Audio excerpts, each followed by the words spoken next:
ಬಿಜೆಪಿಯವರು ಸುಳ್ಳು ಪ್ರಚಾರವನ್ನು ಮಾಡ್ತಾ ಇದ್ದಾರೆ. ಪಾರ್ಲಿಮೆಂಟ್ ಎಲೆಕ್ಷನ್ ಆದ್ಮೇಲೆ ಗ್ಯಾರಂಟಿ ಯೋಜನೆಗಳನ್ನು ನಿಲ್ಲಿಸ್ಬಿಡ್ತಾರೆ. ಬಿಜೆಪಿಯವರಿಗೆ ನಾನು ಹೇಳ್ತೀನಿ, ಈ ಸುಳ್ಳು ಹೇಳೋದನ್ನು ಬಿಡಿ. ಜನ ನಂಬಲ್ಲ. ನೀವು ಸುಳ್ಳುಗಾರರು ಅಂತೇಳಿ ಜನಗಳಿಗೆ ಗೊತ್ತಾಗಿದೆ.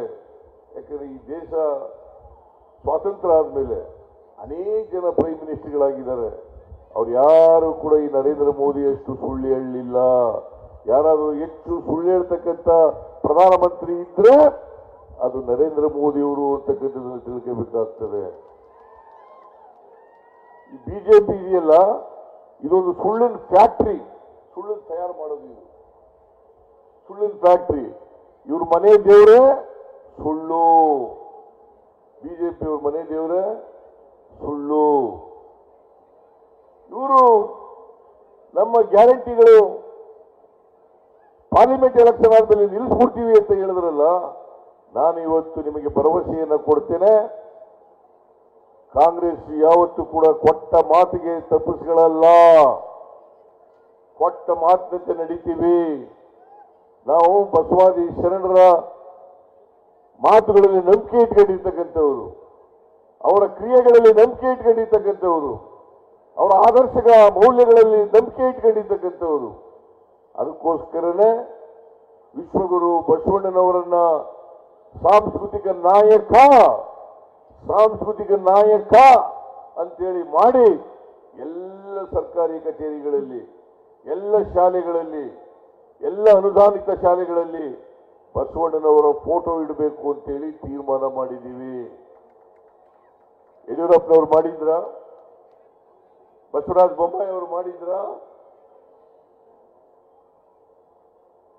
ಬಸವಣ್ಣವರನ್ನ ಸಾಂಸ್ಕೃತಿಕ ನಾಯಕ ಅಂತ ಮಾಡಿದ್ರಿ ಅಂದ್ರೆ ಮಾಡಿರಲಿಲ್ಲ. ಯಾಕೆಂತಂದ್ರೆ ನಮಗೆ ಬಸವಾದಿ ಶರಣರ ಆದರ್ಶಗಳಲ್ಲಿ ನಂಬಿಕೆ ಇಟ್ಕೊಂಡಿರ್ತಕ್ಕಂಥವರು ಕಾಂಗ್ರೆಸ್ ಪಕ್ಷದವರು.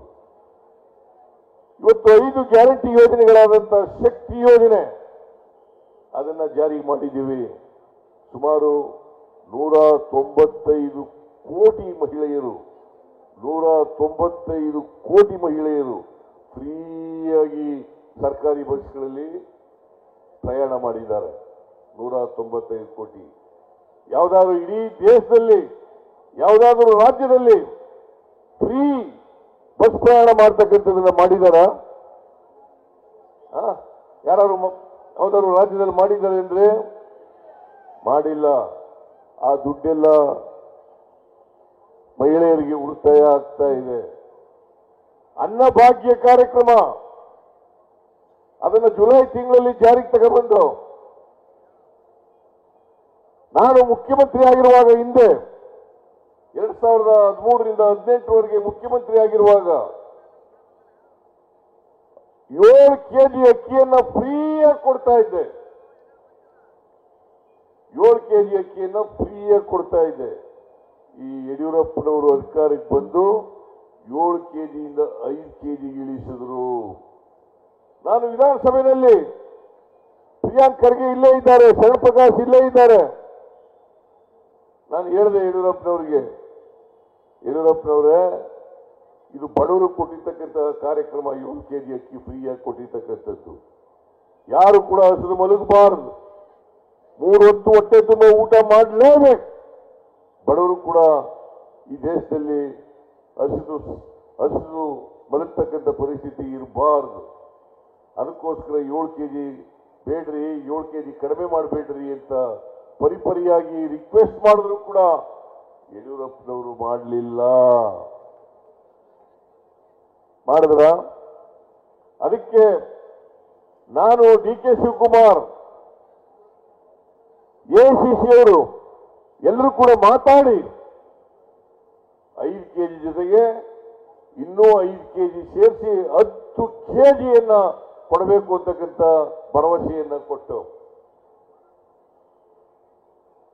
ನಾವು ಅಕ್ಕಿ ಕೊಂಡ್ಕೊಳ್ಳಿಕ್ಕೋಸ್ಕರ ದುಡ್ಡು ಕೊಡ್ತೀವಿ, ಅಕ್ಕಿ ಕೊಡ್ರಿ ಅಂತೇಳಿ ಫುಡ್ ಕಾರ್ಪೊರೇಷನ್ ಆಫ್ ಇಂಡಿಯಾದವರು ಕೊಡ್ಲಿಲ್ಲ. ಯಾಕಂತಂದ್ರೆ ನರೇಂದ್ರ ಮೋದಿ ಅವರ ಸರ್ಕಾರ ಅಕ್ಕಿ ಕೊಡಬೇಡಿ ಅಂತ ಹೇಳಿದ್ರು. ಅದಕ್ಕೋಸ್ಕರವಾಗಿ ಅವರು ಕೊಡಲಿಲ್ಲ.